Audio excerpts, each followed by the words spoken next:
దుర్గామాత గుడి గోపురం పైన ప్రతిష్ఠించే త్రిశూలాన్ని దుర్గామాత దగ్గర పెట్టి పూజ చేయించి గుడిపైకి అయితే తీసుకెళ్తున్నారు.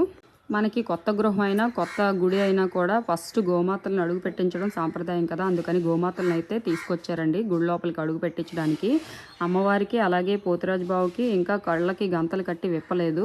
ఫస్ట్ వేద పండితులు గుడికి సంబంధించిన పూజలన్నీ పూర్తి చేసి గుమ్మడికాయతో దిష్టి తీసి తర్వాత ఆ దిష్టి గుమ్మడికాయని అమ్మవారి ఎదురుగా పగలగొట్టి తర్వాత కొబ్బరికాయ కొట్టి అంతటితో పూజ పూర్తి చేసి ఫస్ట్ అమ్మవారిని అద్దంలో చూపించి తర్వాత మనకు చూపిస్తారంట.